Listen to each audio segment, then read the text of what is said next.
seu programa diário de recomendação literária. Para você aí que está todos os dias nos acompanhando, um abraço para você. Já comenta aqui, coloca no chat o que você tem achado dos clubes do livro. E hoje é sensacional, hoje tá muito bom o nosso tema. Fica aí, senta aí, já pega o seu caderno, o seu papel, anota, porque hoje vai ter uma dica muito boa. Nós vamos falar do livro Obstinado Amor de Deus com o nosso querido presbítero Josafá. Tudo bem, Josafá? Tudo bem, Letícia, prazer estar aqui com você. Eu fico muito feliz de participar do seu programa aqui. A felicidade é toda nossa. Eu fico... O Josafá, ele é muito bem falado aqui na igreja. Conheci ele hoje, mas todo mundo fala assim, nossa, eu chamo Josafá, cara de Josafá. E hoje nós estamos cumprindo com isso, é um privilégio tê-lo aqui conosco, ter alguém que ensine a gente, e a gente não pode perder essa oportunidade. Eu quero aprender, e juntamente com o público, aprender a ler com o Senhor, que já tem uma caminhada aí na leitura bem vasta, né? Como que o Senhor lê, né? Qual que é os seus métodos de leitura para reter todo esse conhecimento? Na realidade, ler para mim é um grande privilégio que eu aprendi com meus pais, né? Quando eu era pequeno, na nossa casa tinha uma estante, não chamava biblioteca, era uma estante que era cheia de livros. E meu pai, um grande servo de Deus, ele gostava muito de ler. E eu via aqueles livros e começava a ler. Eu aprendi a ler e fui crescendo e fui tomando amor pela leitura, e eu tenho hoje uma biblioteca muito grande na minha casa que é um orgulho para mim, porque eu entro naquela biblioteca, eu estou em outro mundo, que é um mundo que eu me fecho lá e converso com meus livros, entende? E livro, cada um tem uma mania, uma metodologia de querer ler um livro. Eu sempre leio o livro assim. Primeira coisa que eu faço ao escolher um livro para ler, eu busco ver a crítica, algumas críticas que está saindo sobre o livro, né? Depois que eu leio essas críticas, eu procuro ler a orelha do livro, que tem a orelha do livro. Eu baixo na internet, através do Kindle, outra coisa, e leio aquilo ali. Muito bem.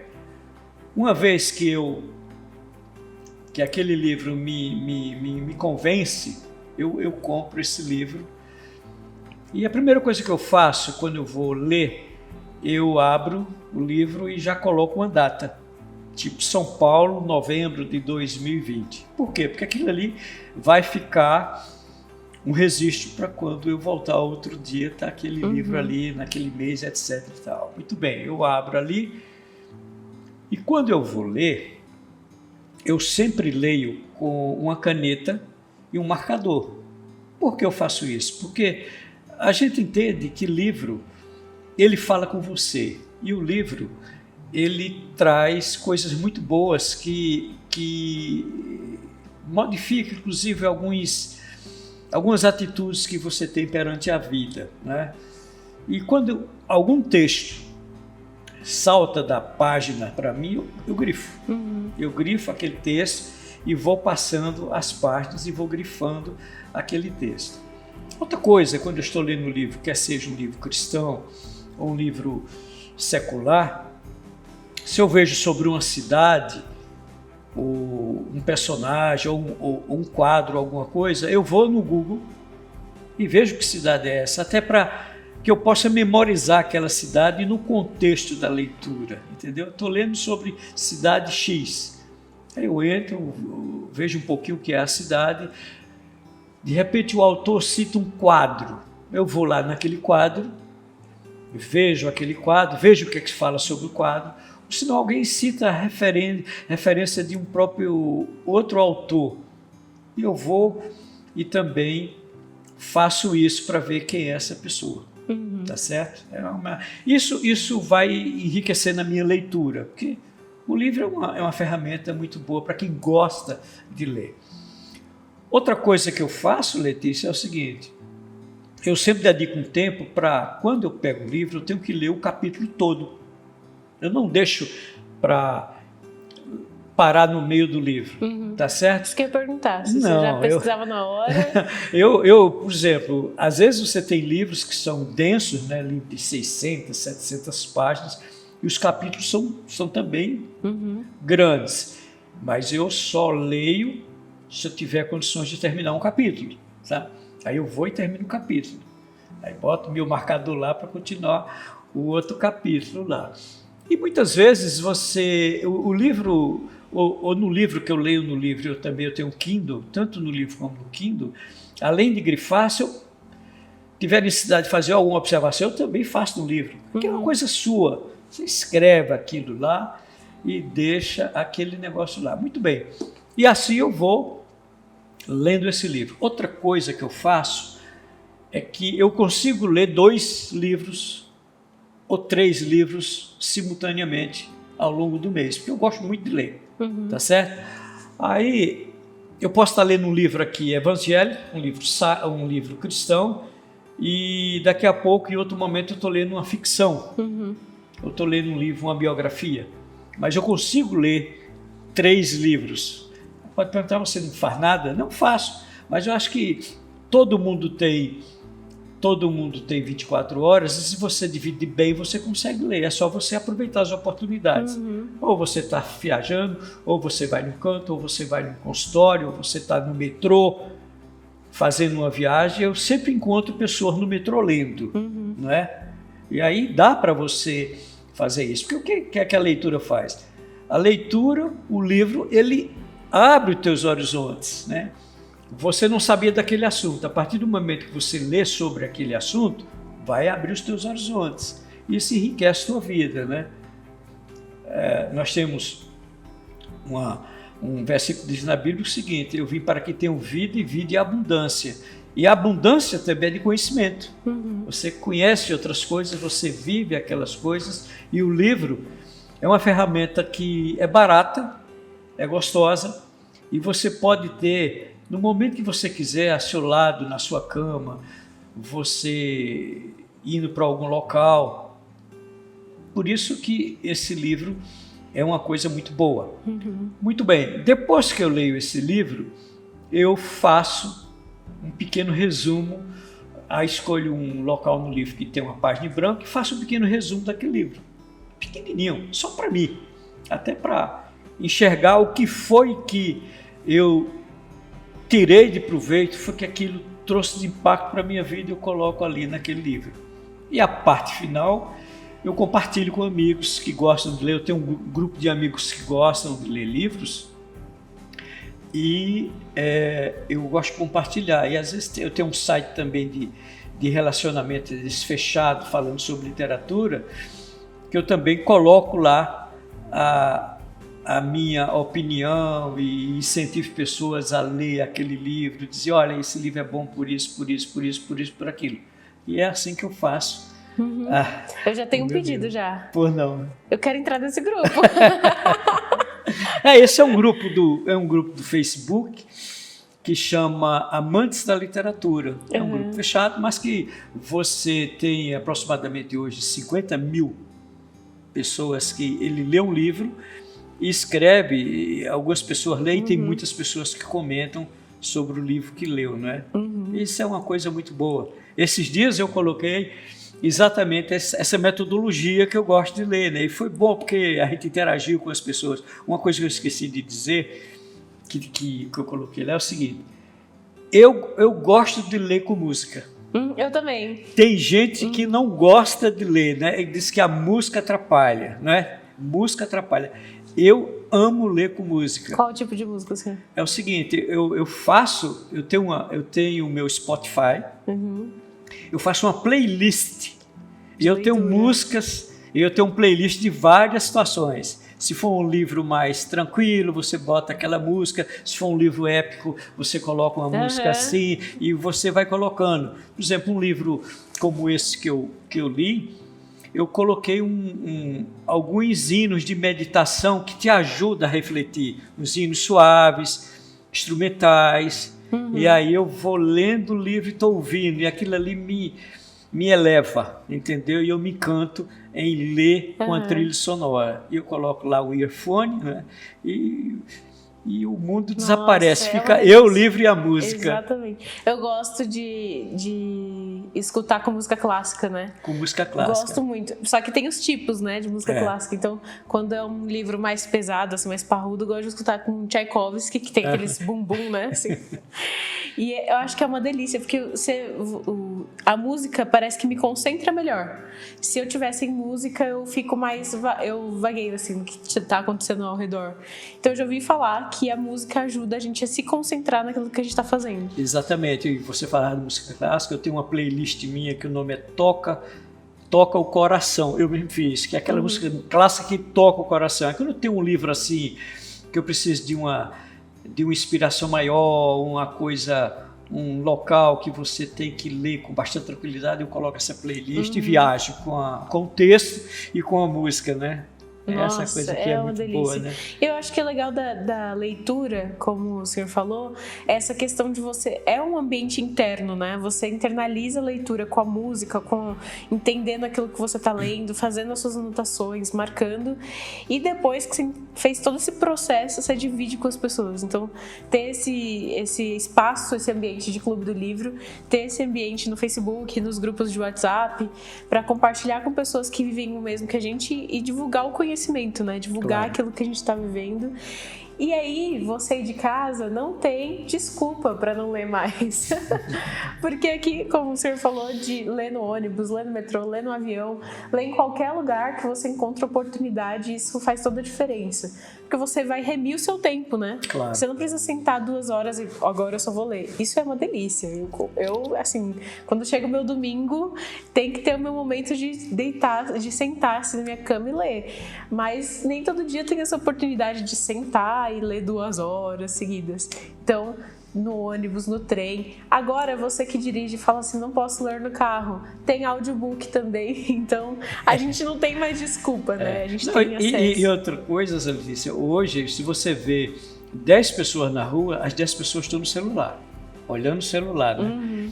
E às vezes você está se intoxicando com só porcaria. Exato. Ou com fake news, ou com isso, com aquilo outro. O livro é uma coisa boa que...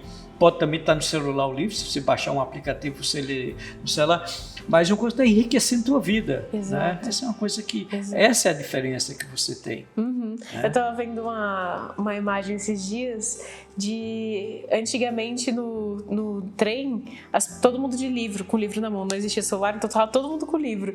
E uma foto de hoje em dia no metrô. Todo mundo com o celular na mão. Daí, esses dias eu entrei e eu estava com o livro na mão, lendo, né? E eu entrei e aí 2 rapazes estavam na minha frente e uma mulher, e todos com livro, assim. Aí eu fiquei muito feliz naquela hora, que eu olhei e falei, nossa, todo mundo lendo um livro, parece que eu tô na...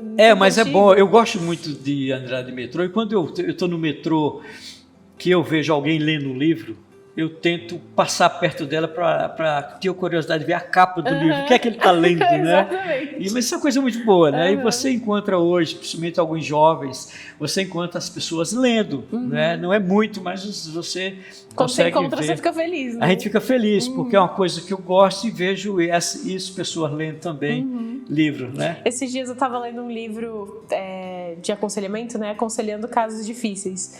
Aí eu estava lendo aqui, era um negócio bem denso, né? Que conta umas histórias bem pesadas. Aí uma mulher me viu lendo, ela estava sentada e eu estava em pé. Aí ela fez assim, moça, eu posso tirar uma foto da capa do seu livro? Aí eu fiquei tão feliz que eu falei assim, que legal, ela se interessou pelo tema, né? Porque é um tema, eu não sei nem se ela entendeu que aquilo era cristão, mas eu fiquei feliz porque de alguma forma ela se interessou pela leitura e aquilo pode ser até edificante para a vida dela, né? Vai que ela pesquisa, enfim, e isso pode ajudá-la na prática diária. Eu acho que incentivar a leitura é um dos deveres do cristão, né? Porque a gente tem a nossa revelação especial no livro. Claro. Então a gente tem que saber nos ler, né? Ler a sociedade, ler as pessoas e ler aquilo que Deus revelou pra gente sobre tudo isso, né? Ter a cosmovisão apurada por aquilo que a gente pegou das linhas das escrituras. Então, a partir dela a gente consegue ler qualquer literatura e identificar pontos de graça comum, enfim, ver beleza nas coisas, né? É muito bom ler. E eu quero mais clubes do livro com o presbítero Josafá, já tô aqui feliz. E eu quero saber por que o senhor escolheu o livro Obstinado Amor de Deus pra gente conversar hoje. Na realidade, nessa pandemia, eu fiquei muito impactado, como acho que todo mundo ficou impactado na pandemia, né? Os primeiros meses, março, abril, maio e junho, eu não tirei o pé de casa, né? E comprava tudo por internet, aquela coisa toda. E eu fiquei muito angustiado, confesso a você, porque eu acho que eu tinha uns planos para 2020 e tinha uns planos para 2021, tá certo? Como todo mundo tem. E eu vi esses planos embora, né? Isso me trouxe assim, muita tristeza na alma mesmo. Eu me segurei para não entrar em depressão e graças a Deus não consegui entrar. E diante dessa... Por que eu não entrei? Porque eu gosto muito de ler. Aí eu comecei a ler alguns livros, inclusive livros diversos assim, livros mais leves, suaves. E dentre desses livros que eu comecei a ler, eu li O Obstinado Amor de Deus, de Brennan Manning. E eu já tinha lido alguma coisa dele no passado, né? Eu li ele, o Evangelho Maltrapilho, eu li O Impostor que Vive em Mim. E é um escritor que quem me falou dele pela primeira vez foi outro grande escritor que eu gosto, que é o Philip Yancey. E Philip Yancey falava muito bem dele, e um dos livros que eu li é o Philip Yancey que faz o prefácio do livro dele, né? Eu, lendo sobre a história dele, eu achei muito interessante. E esse O Obstinado Amor de Deus, ele trouxe para mim um alívio para a alma nesse momento de pandemia, né? Porque quando você olha que você está diante da televisão, que você está diante de jornais, que começa a falar dos boletins, e morre gente para lá, morre gente para cá, e não tem nada de notícia boa, e as notícias são ruins o tempo todo, e vem uma angústia, né? Além da pandemia, aí você vê o mercado de trabalho indo para o ralo, a política cada vez mais agressiva, mais desumana. E eu digo, meu Deus, que tempo, né? E era preciso que você tivesse uma leitura boa, né?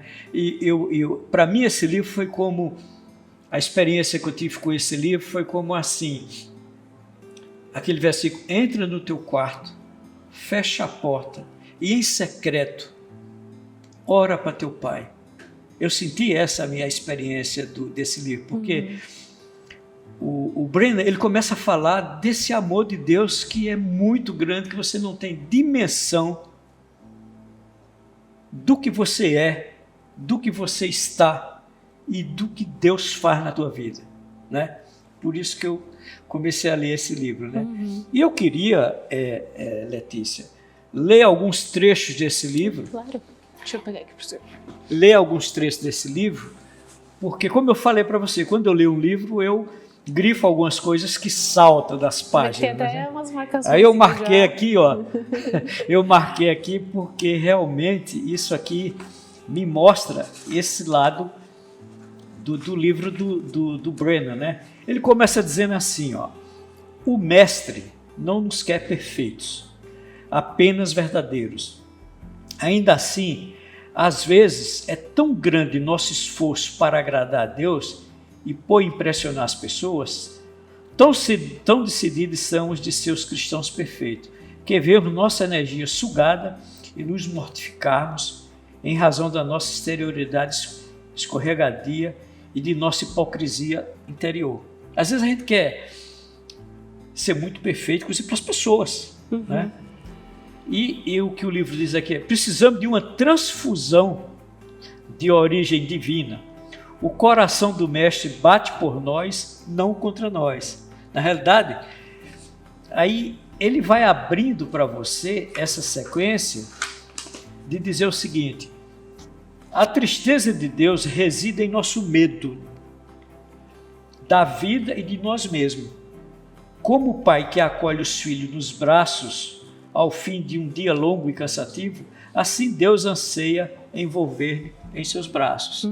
Quer dizer, Deus, ele na realidade, ele quer trazer você. Quando eu pensei nessas pandemias, eu comecei a pensar, não, Deus, ele vai me envolver nos braços, né? E vai estar comigo.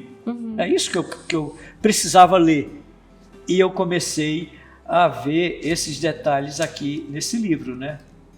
É interessante ver como que a gente assimila muito ao que a gente está sentindo, né? A gente viu a pandemia como medo e a gente assimila como se Deus fosse um tirano, às vezes, né? A gente trata Deus dessa forma, quando na verdade Ele é um pai amoroso, né? Ele cumpre a justiça dele, tudo isso é obra da graça dele, né? Então, é como o pastor Arival disse esses dias, o coronavírus está a serviço de Deus também, né? Olha que oportunidade que a gente teve de ir para o nosso lar e ficar mais introspectivo. A gente teve que lidar com muitos problemas, mas ele também nos envolveu com amor e a gente pôde experimentar de coisas que a gente não experimentaria com uma rotina tão agitada, né?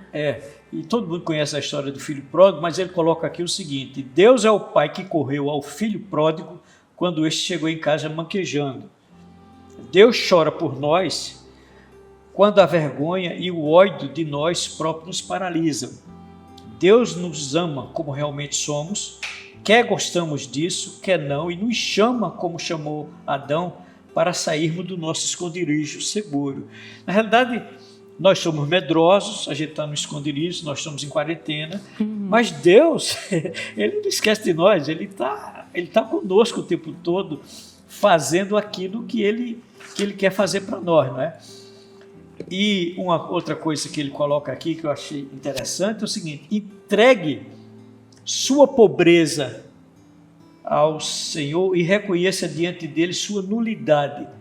Quer você entenda, quer não, Deus o ama, está presente em você, vive em você, habita em você, salva e oferece uma compreensão e uma compaixão diferente de tudo que você jamais conseguiu encontrar em um livro ou em um sermão. Quer dizer, temos que entregar a nossa pobreza, porque nós somos muito fracos, a gente é muito pequeno, somos medrosos. Eu confesso a vocês que eu tenho medo desse negócio, dessa pandemia. Eu saio com álcool gel para lá e para cá, faço isso, mas a gente tem que entrar essa nossa pobreza, porque Deus está conosco, né? Está conosco. E a Bíblia diz que Ele é a nossa sombra. Exatamente. Ele é a nossa sombra. Para onde você vai, a sombra vai atrás de você e Deus está com você ali. Né? E aí, essa coisa realmente me chamou a atenção. Outra coisa que ele cita, inclusive o Santo Agostinho, ele diz o seguinte: a vida em torno do falso eu gera o desejo compulsivo de apresentar ao público uma imagem perfeita, de modo que todos se admirem de mim e ninguém nos conheça. Você passar uma imagem que você não é, né? E aí ele cita Agostinho dizendo o seguinte: só pode haver dois amores. O amor de Deus, numa negligência do meu eu, ou o amor do eu, numa negligência de Deus. Entendeu? Quer dizer, temos que encarar essas coisas. E ele continua mais adiante: quanto maior o tempo na presença de Jesus, mais você fica acostumado com a sua face, porque terá descoberto por si mesmo que Ele é suficiente. E nessa presença você se encantará com a descoberta do que significa viver pela graça e não pelo seu desempenho. Entendeu? A gente tem que entender que o Salmo primeiro, quando diz assim: feliz o homem que medita na sua palavra e medita de dia e de noite, é que quando você está fazendo isso, a Bíblia é um livro também, né? E que livro? Você está próximo e você vê que Ele é suficiente e esquece do desempenho, porque Deus está presente e Ele é quem é, o teu desempenho nas coisas que você precisa fazer, porque geralmente ele te dá o melhor para você, né? Essa segurança que nós temos, e tudo isso eu falei, Letícia, diante dessa pandemia, né? Ele diz uma coisa muito simples que a gente vê no Evangelho, que é o seguinte: consideramos-nos tão sem importância, a gente, que dificilmente cremos poder ser usado por um Deus capaz de fazer milagre com nada mais do que barro e saliva. Foi o que Deus fez. Ele é tão maravilhoso, ele é tão poderoso, que ele pegou barro e saliva e ele fez um milagre. E a gente está aí angustiado com isso, com aquilo, quando sabe que Deus pode fazer. Se ele fez com barro e saliva, e contigo. Não é? É por isso que a gente ele fala no começo, né, que a gente é medroso. Quando a gente interage com esse poder de Deus, aí isso vai minando o nosso medo, né? Exatamente. E aí eu continuo aqui nesse livro maravilhoso, que ele diz assim: encontramos Deus no corriqueiro da vida, no nosso cotidiano, não na busca por picos espirituais e por experiências místicas, mas simplesmente no fato de existirmos, sabe? E aí o que eu tirei de proveito aqui, é que muitas vezes você quer ter, vou para o culto especial, eu vou fazer isso, fazer aquilo. Deus está na nossa existência. A gente encontra Deus lá na nossa existência. Deus está na nossa existência, inclusive na nossa fraqueza e no nosso medo, né? No medo de tudo isso, Deus está lá presente. A gente encontra Deus nesse momento. É o que ele está dizendo aqui. Não precisa ir para uma experiência mística, vou caminhar até um local para ter um evento místico na minha vida, Santiago de Compostela, sei lá, alguma coisa assim, para você ter esse Deus. Não, ele está no teu cotidiano, ele está no dia que você levanta, que acorda, que ele diz: as misericórdias do Senhor se renovam a cada manhã, e vai ser o dia todo assim, não é? E é bem que ele falou no começo, né?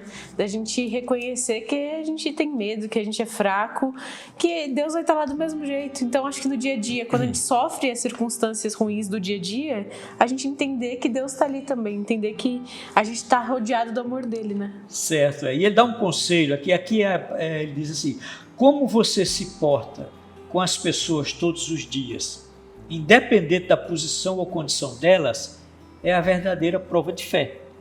Entendeu? Porque você vai encontrar gente rica, gente pobre, miserável, não sei o quê, não sei o quê. O teu comportamento diante dessas pessoas é a tua verdadeira prova de fé nesse Deus, né? Que acontece, né? E eu tenho mais duas coisas que eu coloquei aqui, que eu grifei. A compaixão de Deus em nossos corações não abre os olhos para o valor singular de cada pessoa. O outro é também o nosso nós, o outro. Amar a esse nós em seu pecado, como fomos amados em nosso pecado. Nossa, que lindo. É o seguinte, às vezes a gente tem certa discriminação pelo outro, porque é pecador, porque fez isso, porque fez aquilo. A gente tem que entender e tem que amar, porque Deus nos amou com o nosso pecado. E o nosso pecado é muito grande, somos miseráveis, né? Por isso que você tem que entender que é o momento que você tem que amar essas pessoas, né? E o que ele fala aqui são mais duas. O poder da restauração e da ressurreição, e você tem que entender que a gente está falando de um Cristo que, quando ele ressuscitou, ele veio e trouxe graça para a gente, né? A graça que nós temos capacita-nos a entrar no confronto selvagem das nossas emoções, a aceitar a dor, por mais atroz que possa ser, e durante esse processo descobrimos que não estamos sós, que podemos permanecer firmes na consciência do estado atual ressurreto, e assim nos tornarmos discípulos mais plenos, mais profundos e mais ricos. E quando você vê toda essa angústia, diz assim: a tragédia altera radicalmente a direção da nossa vida. Isso é verdade, ninguém está preparado para uma tragédia. Mas em nossa vulnerabilidade e incapacidade de nos defender, experimentamos o poder de Deus muito forte na nossa vida. A cada hora que você se acha pequenino, fraco, miserável e achando que você está sozinho, aí Deus vai se apresentando para você. Né? E a última que eu coloco aqui é o seguinte: o verdadeiro eu não se intimida. Aí você que está lendo lá na sua quarentena, quando você lê isso aqui, que bom, o verdadeiro eu não se intimida, animado e conduzido por um poder maior que o seu. O verdadeiro eu encontra segurança basicamente na percepção do atual estado ressurreto de Jesus Cristo, e não o meu eu. É sempre o âmago indispensável do mistério. Sem mim, vocês nada podem fazer coisa alguma. Aí nós temos que ter essa conscientização que sem Jesus Cristo a gente não pode fazer nada. Né?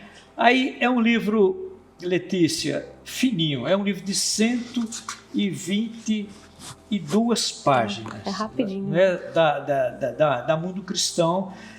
O senhor leu num dia, né? Eu li esse livro, posso te falar, eu fiquei tão assim, aliviado com esse livro. Eu li ele em 2 dias. Eu li ele em 2 dias, né? Porque eu fui ler outras coisas depois. Mas eu digo, meu Deus do céu, que livro tão gostoso. Ele realmente ajuda muito, né? Nesse período que a gente está passando de pandemia. De ver as coisas com um olhar mais leve, né? De sentir esse amor de Deus. Por quê? Porque quando você está nesse desespero, você está, meu Deus, para onde é que eu vou? Onde é que eu faço? Você tem que entender, gente, você tem um pai. E é aquele pai que ele está dizendo aqui, olha, o pai não te abandonou, vai lá, entra no quarto em secreto e conversa com ele e joga para ele toda a tua angústia, toda a tua necessidade, todo o teu medo, não é? E assim eu posso te dizer, eu fui muito abençoado com a leitura desse livro. A gente tem todo ser humano tem um problema com a amnésia, né? Porque a gente se esquece das características de Deus, dos atributos de Deus. E eu acho que relembrar isso num período em que a gente está propenso a esquecer, né? E nesse período de pandemia, acho que muita gente passou por isso. Eu me esqueci da misericórdia de Deus, do amor de Deus. E aí ler livros que resgatam isso pra gente. Ficar meditando no ser de Deus e no que Ele é pra gente de forma prática. Porque não é uma coisa distante. Não é uma questão de ler a Bíblia, Ele estava lá em Israel, naquele período bíblico, mas não está mais comigo. Não, Ele está aqui. E Ele está com a gente, está cuidando de nós, né? Se Ele cuida das aves do céu, quem dirá de nós?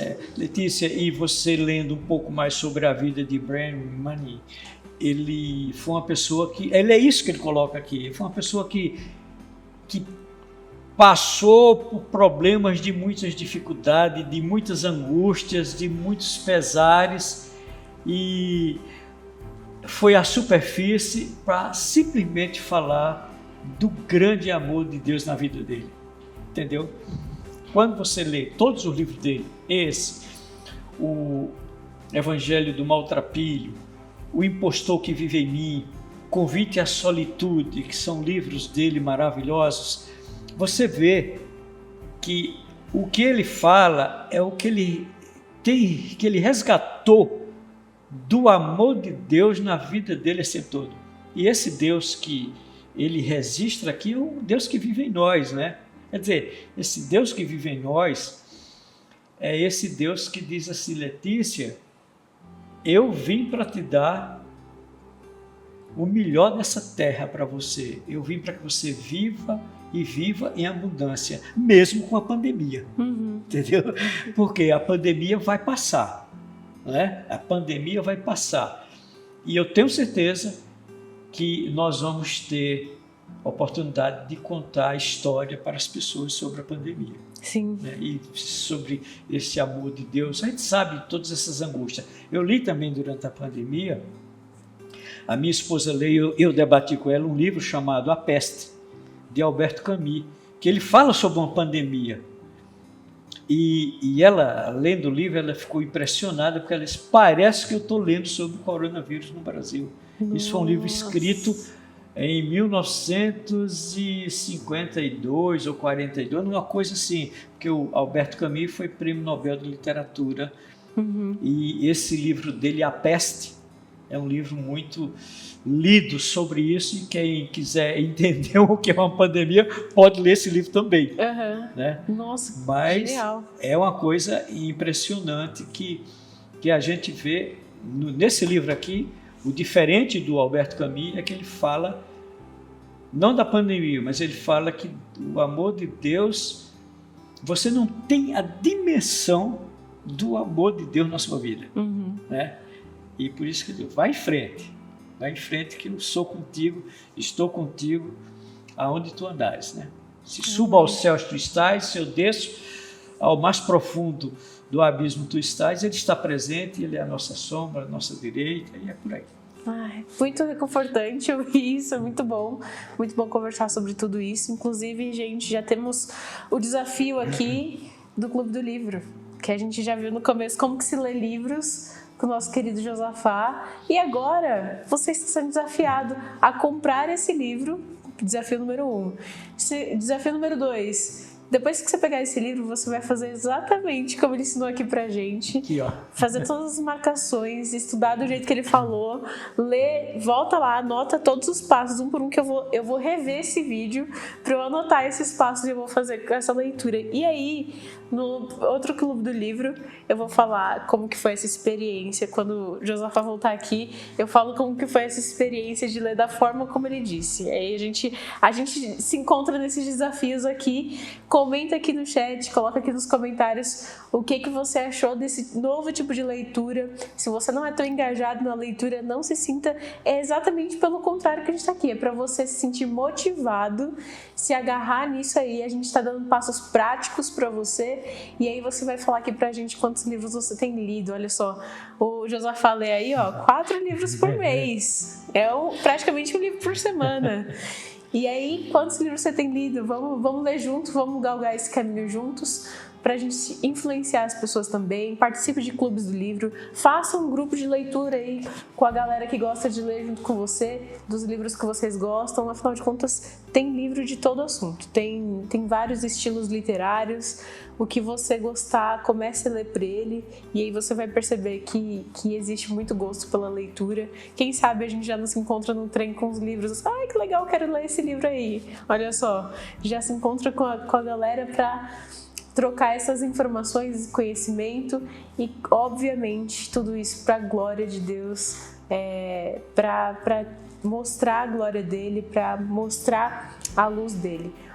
Josafá, foi preciosíssimo ter esse momento com o senhor. Muito obrigado, Letícia. Foi incrível, foi muito bom. Fico à disposição, e como eu te falei, sempre que a gente tiver um livro assim que achar que é bem legal, eu vou ligar para você, para voltar aqui, a gente tá aqui, porque para mim é um prazer muito grande poder compartilhar o que a gente aprende e poder compartilhar com as pessoas, porque a vida é dar. Exatamente. A vida é dar, e é isso que você tem que fazer. Como eu estou mais velho, eu tenho 68 anos, a gente tem mais experiência, a gente tem mais tempo de algumas coisas, a gente pode fazer isso e compartilhar com cada um das pessoas que faz parte desse clube aí, para a honra e glória de Deus. Amém. Não, ainda bem que tá gravado, porque olha, eu acho que eu poderia deixar o Josafá aqui sozinho, já leva tudo. Eu amei a sua companhia, amei tudo. E a gente vai fazendo outros clubes do livro de outras obras. Coloque aqui nos comentários os livros que você deseja ver aqui no Clube do Livro. Afinal, a sua opinião também é muito importante. E a gente sempre traz convidados assim, graças a Deus ele tem trazido pessoas dispostas, pessoas que gostam de ler, que dividem conhecimento. É um prazer ter você aqui conosco, afinal um Clube do Livro não se faz com uma pessoa só. É um prazer ter você, Josafá. Obrigado, Letícia. E a gente se encontra no próximo Clube do Livro. Tchau, tchau.